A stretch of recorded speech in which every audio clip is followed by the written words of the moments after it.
I think when you look at the speed that Tadej Pogačar was going over the last section of cobbles there, compare that to Remco Evenepoel, there was a visible difference in speed and intensity in their riding style as we go out onto the last lap. Finally gets the bell. Just one more of these sort of relentless 15.5 kilometer laps, 15 in total across the day. Add in all of the loops that they did in Recce as well during the week. He won't be coming back anytime soon, I think, to do this very specific lap, although I've no doubt that he would quite fancy coming back to Rwanda. He's had a great experience here. Himself and Ursula Ziegart, his partner.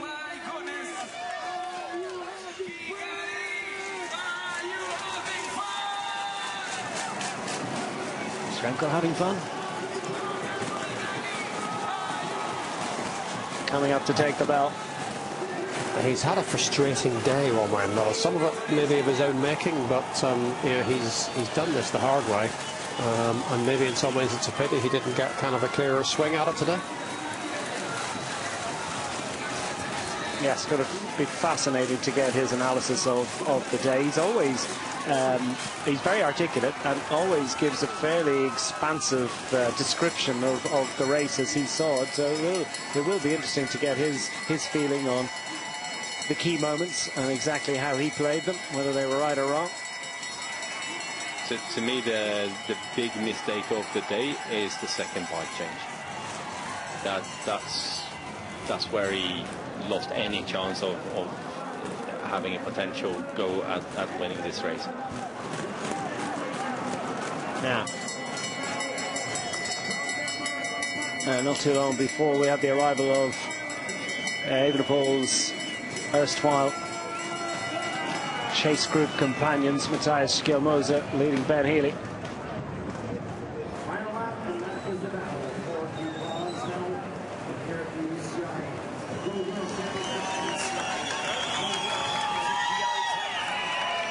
Skjelmose 10th in the World Championships of 2022. And Healy, one of the key animators of last year's Worlds in Zurich, quite managing medal success. Most recent medal success for Denmark in this World Championships, Michael Valgren 3 years ago. Most recent medal success for Belgium, produced of course by, on screen himself, Remco Evenepoel. Victory in Wout van Aert actually was second in 2023. It's the most recent medal for Belgium, and that's set to be emulated indeed by Remco Evenepoel, the 2022 champion. Valgren's bronze medal came in 2021 in actual fact. Most recent championship success for Denmark coming back in 2019. Most recent championship success for Slovenia last year. 6th hour of racing, 43 kilometers an hour, as fast as the first lap. The pace after the first lap was 43 k's an hour, then it settled to 41 and a bit, and the last 2 or 3 laps it's just accelerated. I'm wondering if what's happening here is we talked about whether Pogačar kind of had enough capacity to be just holding the group behind to a minute, and has he decided this is the last lap, he's got 12 kilometers to go, because he's suddenly, you know, he's got a minute 24 here.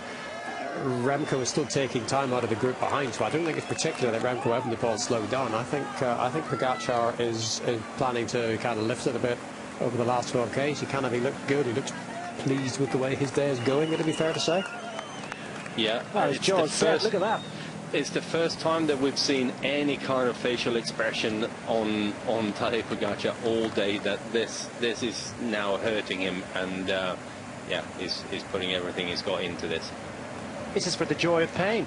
He's done the hard bit. He just is trying to ram home his advantage. He's just trying to twist the knife a little bit. He's just trying to further reinforce. And you wonder whether that time trial submission to to Remco Evenepoel is not playing into this ever so slightly. Tadej Pogačar knows who's second on the road. At this point, he will know that it is Remco Evenepoel racing solo at this moment, and he wants to further extend his advantage. You feel he is, it's a matter of pride, really, going back to last Sunday. See if he can get his 2.5 minutes back. I don't think he'll quite make it to that. No. Yeah, well, if it was a stage race, Remco's still winning it. But he's not going to win gold today unless something remarkable happens in the remaining 11 kilometres. Quick update. And I suspect most of the data there is about less about what's happening to Tadej Pogačar up front, but what's the advantage to the nearest chasers. Already up to 34 seconds between himself and Ben Healy and Matthias Skjelmose, who continue to duke it out for bronze here. And more importantly, Pogačar is continuing to eke out second after second on Evenepoel. He's just suddenly, he's turned it on this lap. It's stunning.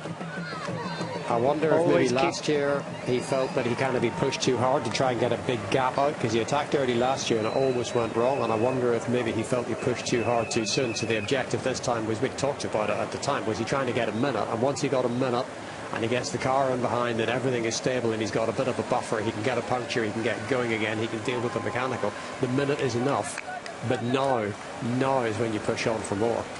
Yeah. 10 kilometres remaining. Gap out to 1.5 minutes. Frustrated and animated, Remco Evenepoel serene. Tadej Pogačar, Oscar Ziegart waits the arrival of her partner at the finish line. Second year in succession, it's going to be glory for Slovenia. Ziegart herself, part of yesterday's women's race, and a title to celebrate.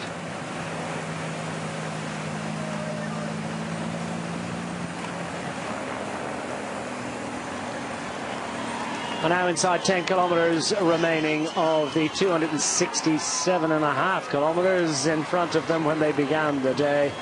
200 coming up on 260. It's been a long day out for all of these riders, and racing clear.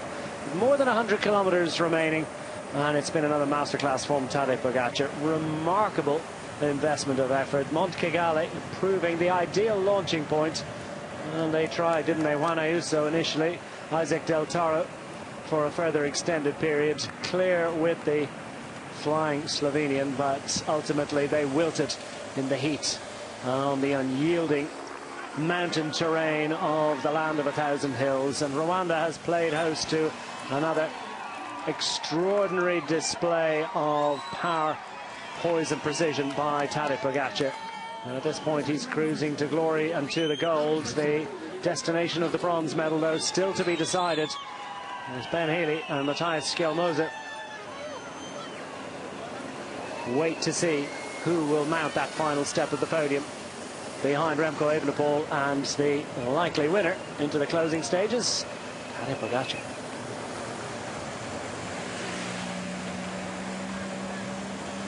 What odds do we reckon that the Healy-Skjelmose hostilities are going to commence on the Côte de Kigali Gulf? Well, that's the penultimate climb. And are we thinking that Healy is the one that needs to get going, that he, more than Skjelmose, needs to race clear, or can he turn the screw on Skjelmose on the final climb? And if it goes to a one-on-one sprint, who, is it more likely to be Skjelmose? I would say that it's more on Healy to try and make the difference on the Kigali Gulf climb.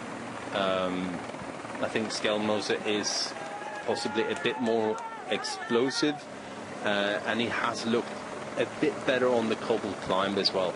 So I think Skjelmose will try and just put everything into that one climb. But yeah, at this moment in time, it's just all about instinct and feeling, and what you expect that the other rider is capable of doing. Yeah, the differences are that sprinting at the end of 260 kilometres is a different ball game from sprinting at the end of 120, particularly a course as savage as this. And every time you go up the climb, every time you go up, you know, they can see more about each other than we can. You can just hear how somebody's breathing. You can sort of see what they look like. You know, I would have said that Healy needs to go first and would be well advised not to be leaving it to that cobbled climb, but he may have seen something in Skelmoza's riding that makes him think different. Yeah, Ben Healy came back after a long break after the Tour de France to race the Tour de Luxembourg last week, and on the final stage was clear with Romain Gregoire, and wasn't able to detach himself from Gregoire, attacked him on that final ramp up into the final kilometre, and indeed Gregoire no problem staying with him, and actually then attacked Healy just as they reached the top to disappear. So just a little bit, not quite his A game available last week or a couple of weeks ago. I wonder if things changed a little bit since then, and perhaps potentially he could. It was actually last Sunday, wasn't it? So it's only a week since he's come back from racing. Skelmoza's had much more racing since the Tour de France. He of course was part of that, and finished second overall with a stage victory as well on the climbing stage of Tour de Luxembourg. So the relative comparison between them in their most recent head-to-heads would suggest that Skelmoza is in slightly better form, but an extra week of recovery and return to action, maybe an extra week of tapering for this particular event. Who's it going to pay for? It's certainly for Slovenia today, isn't it? They're celebrating again. And Poggy's delivering once more. 6.5 to go. The gap continues to move out towards 1.5 minutes.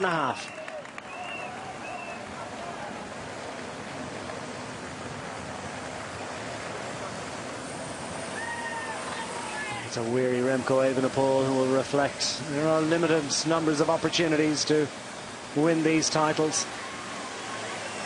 No matter how long and successful your career is, the parcours can differ from year to year. The form and the fitness for a one-day race. It's a complicated alchemy to achieve, isn't it, to put it all together on the day, on just one single day. But remarkable how often and consistently indeed that Tadej Pogačar continues to do it. And just 300 meters from the top of the penultimate climb of the day. I wonder a little bit if Remco's thoughts are already beginning to turn to Montreal next year, which is a course that would also maybe suit him a little bit better than this course. I would agree with that, because that's going to be a great race too. A little bit early to get into it just yet, but it will be interesting. That I think is going to be a harder proposition for Tadej Pogačar. It's not quite so firmly into his playbook. By the way, just in case you're wondering, the last time we heard, and we believe that Pidcock has actually been caught by a group including, which believe Giulio Ciccone, Juan Ayuso, but they are very much racing for 5th on the road, because they are, 3 3/4 minutes. Last time we heard down on this duo here. It's Healy that goes to the front here. Is he trying to maybe turn the screw a little bit on Skelmoza? Is there any energy left? Skelmoza gets into the saddle, and that is a signal perhaps that he's starting to crack here a little bit. Healy is putting a little bit of distance between himself and Matthias Skelmoza. Has he got enough distance to the top of the climb? He has a little look over his shoulder. He sees that he's got an advantage, stays out of the saddle. Skelmoza back out to try and resist for a little while longer, but at the moment it looks like Ben Healy could have what it takes to distance himself and race towards bronze. That's a brave move that Ben Healy has done there, to just off the front, from the front I should say, turn on the pace and ask the questions of Skelmoza if he's still got the legs or not, and has managed to draw a couple of seconds clear here. Yeah, he's got a narrow advantage. Has he got enough hill to really turn the screw? And what sort of a response is there going to be from Matthias Skelmoza as the Danish team car comes up to encourage their man? 4th is for many the cruelest position in any race with 3 medals. Looking at his body language, that's the end. Yeah, this looks like Healy's. Like you say, Magnus, brave way to do it. 6 kilometres to go to the finish. It's probably the hill he had to go on. Although, to be honest, the way he rode away there, I think maybe he could have done it on the final climb if that's been what it would have taken, but I think he's done it the safe way. But the attack itself was quite brave. I think that the tarmac climb suits Healy better than the cobbled climb. Yes, okay. You know, from the riding style and the way of producing the power in the bike. I think he suffers more on the cobbled climb. So depending also on whether Skelmose has got anything left. I mean, the gap is going up quite quickly. But, you know, has he got anything left for that final climb? Is he saving something? Showing 15-16 seconds at the moment. Ben Healy's advantage over Matthias Skelmose. Meanwhile, Remco Evenepoel is clear by more than a minute from Healy. So silver medal is secure, gold medal is secure at the moment. And an anxious look over the shoulder from Ben Healy of Ireland as he is trying to copper fasten a hard-won advantage. A long, tough road race for these riders, and still one more climb of the Kime Hurura to be dealt with.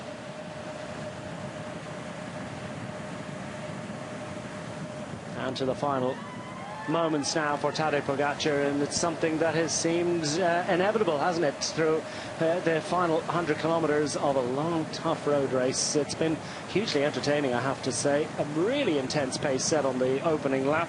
Lots and lots of riders dropped and out of contention almost immediately.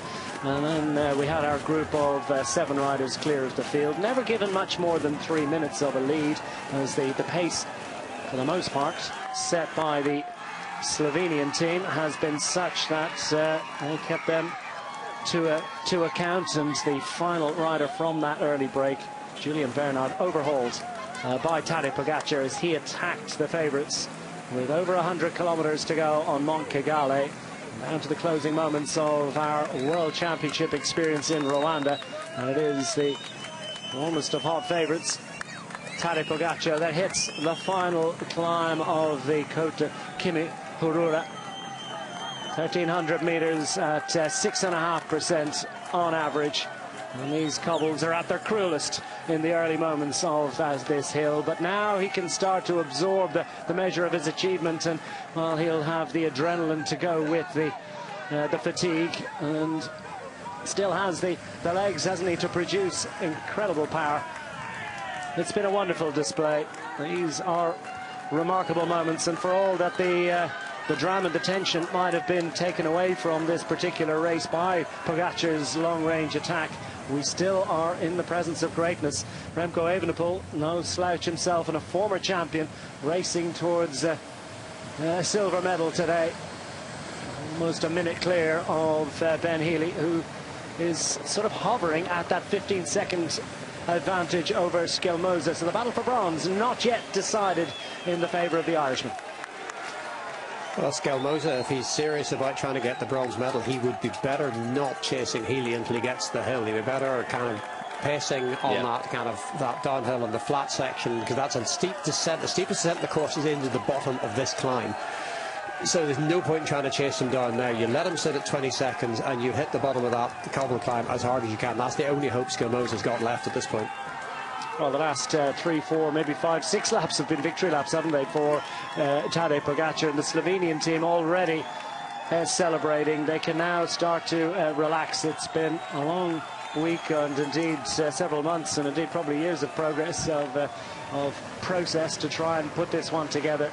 Tadej Pogačar, what a talent to have at your disposal, and he is delivering in spades for his nation today. As Ben Healy gets the final relief from the gradients, he'll be back on the pedals and back on the power now as he approaches the lower slopes of the climb. In third position on the road. And what sort of an advantage? Out to 21 seconds for Skelmose, and it has to be a steady one. And well, Magnus reckons this is the part of the climb that really is perhaps the most difficult for Ben Healy. I do think so, but looking at the intensity that he was putting into the start of that climb, I think he wants to make sure that Skelmose doesn't get close, you know, at the sort of the early parts of this climb, and then hopefully be able to drive it home over the top. Well, Skelmose is going to be able to see him the whole way up the climb.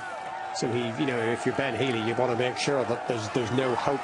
There's no hope extended. You want to hit it from the bottom to make sure that Skelmers doesn't start getting notions of catching him.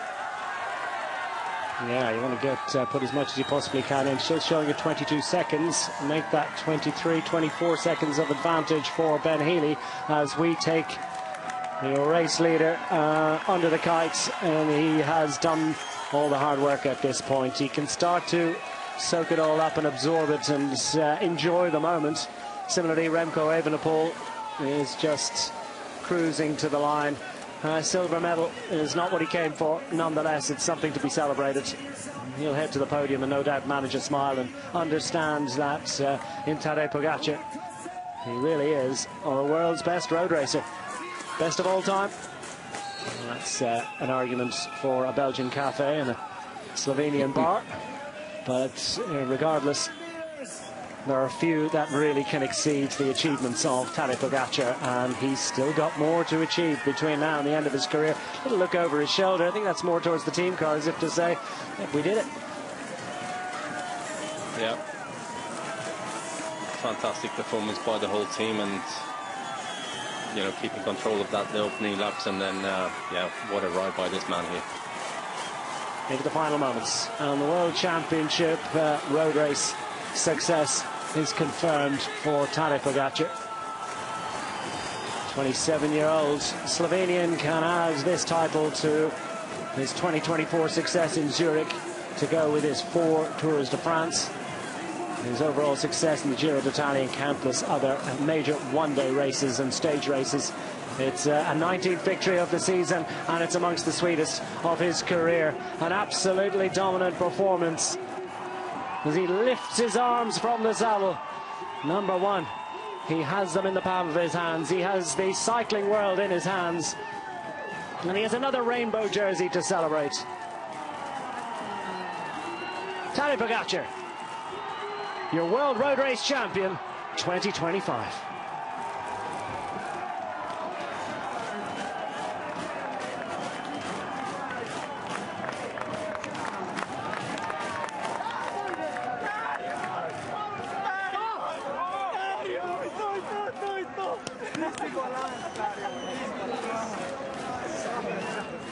Yes.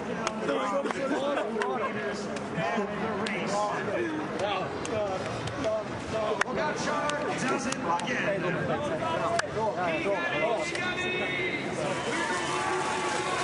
Well, after the pain, the relief and the joy and the celebration at last, all those kilometres alone, and now he can celebrate amongst friends. Remco Evenepoel too, bittersweet moment for him, a stunning performance today. A really exceptional effort.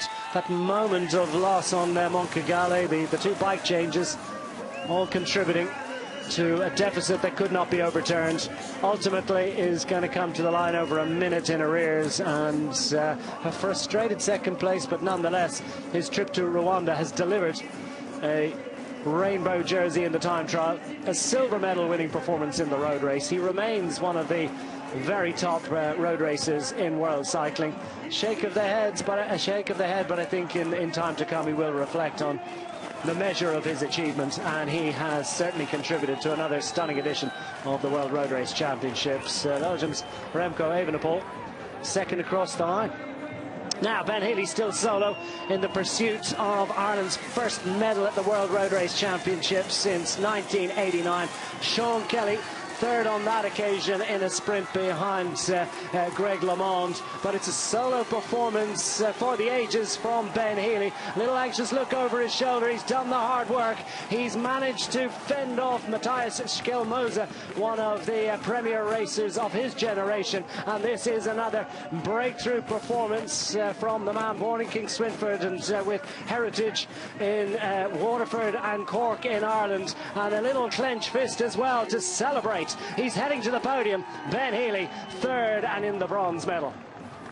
And as we expected, this particular course has delivered a situation where the riders are coming through in 1s and 2s and 3s and 4s at most. Moments of reflection for Remco Evenepoel. Performance from him. Just to run you through the top 10. There it is. Tadej Pogačar Home and hosed, almost a minute and a half clear of Remco Evenepoel. Ben Healy with a fine third place for Ireland. Mateusz Gilmoza just outside of the medals. Squinch, another great performance from him. Ciccone recovering, coming back into it late on for sixth ahead of Del Toro, Ayuso, Ulalio, and Tom Pidcock rounding out the top 10. Also rounds really in pursuit of this man. A race of his own.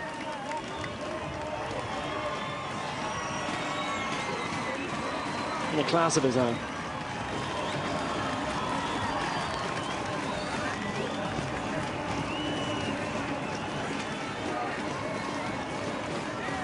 Terrific ride too, Declan, for Alfonso Ulalio coming through into the top 10. That's a real step up for him.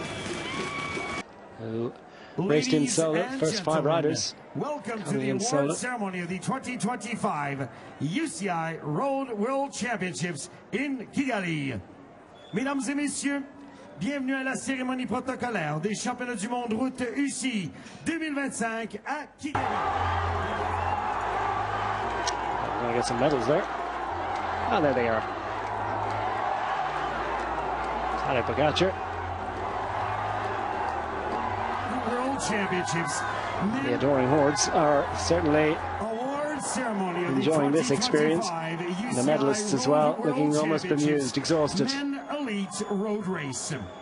Cérémonie protocolaire des championnats du monde route UCI 2025. Course en ligne homme élite.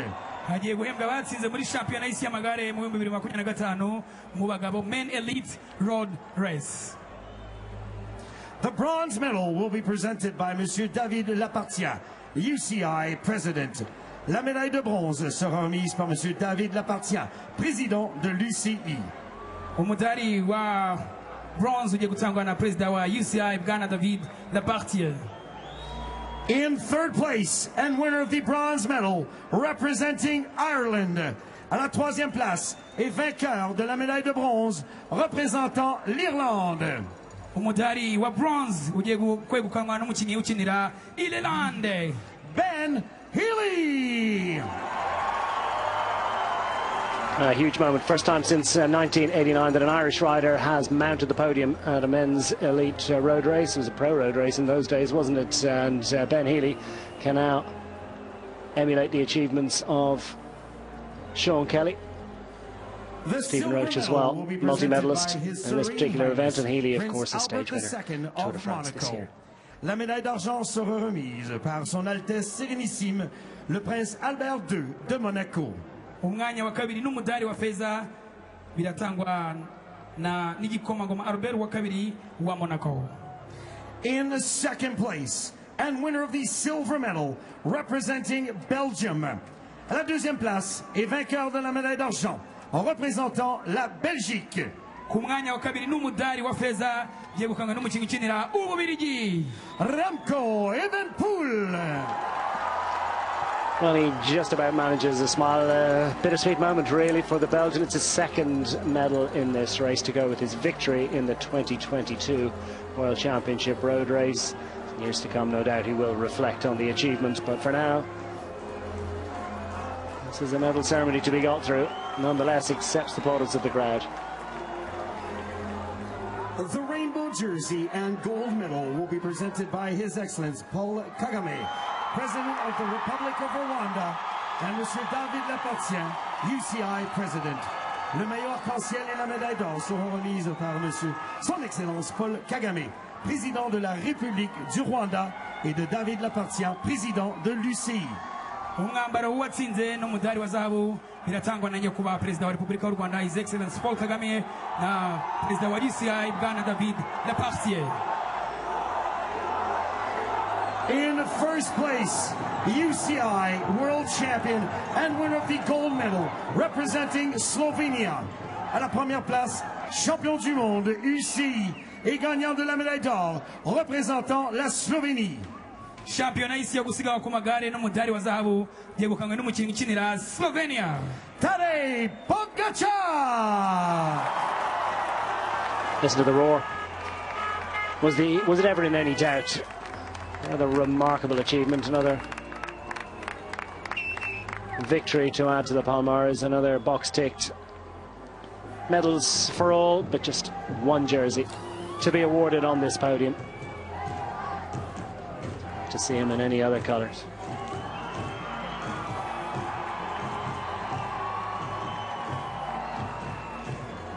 Much like Peter Sagan, who preceded him, you start to imagine Tadej Pogačar always in rainbow. And a soft toy to go with it. I suspect that's a gorilla, is it? Yep, that's a gorilla. In a world champion's jersey, I think. The Tissot watch will be presented by Monsieur David Lapartien, the UCI president. La montre Tissot sera présentée par Monsieur David Lapartien, président de l'UCI. impano y'isaha ikorwa n'uruganda Tissot igiye gutangwa na bwana David Lapartien, akaba ari umukuru wa UCI.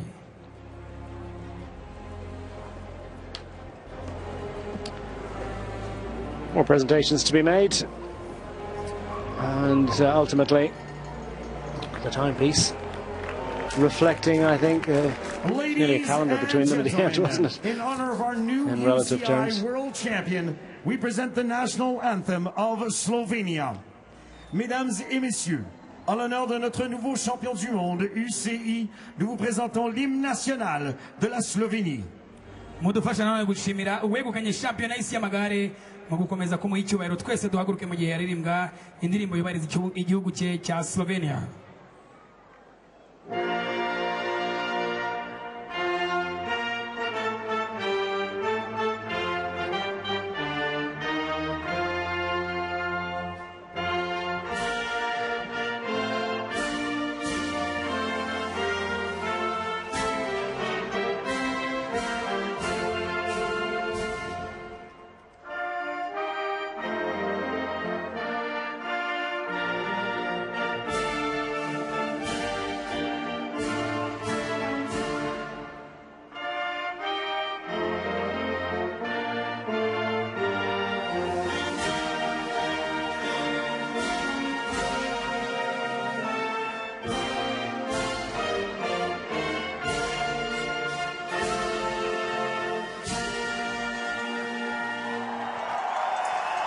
A rousing rendition. Please, one more time, your applause for our medalists. Mesdames et messieurs, veuillez applaudir une dernière fois nos médaillés. Murakoze cyane, twongere dushimira national anthem. abegukanye imidari muri irushanwa mu byiciro bitandukanye aribo Gold medalist and world champion Tadej Pogačar. Silver medalist and médaillé d'argent Remco Evenepoel. And bronze medalist and médaillé bronze Ben Healy.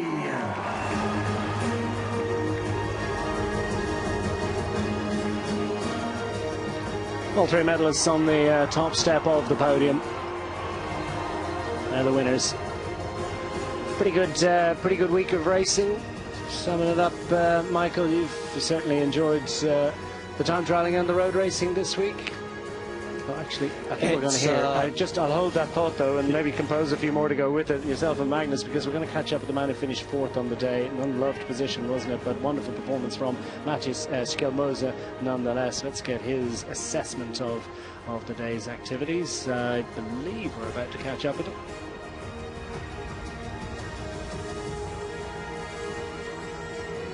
Yes, Tadej Pogačar delivers for the photographers. We'll hear from Matis Skelmoza.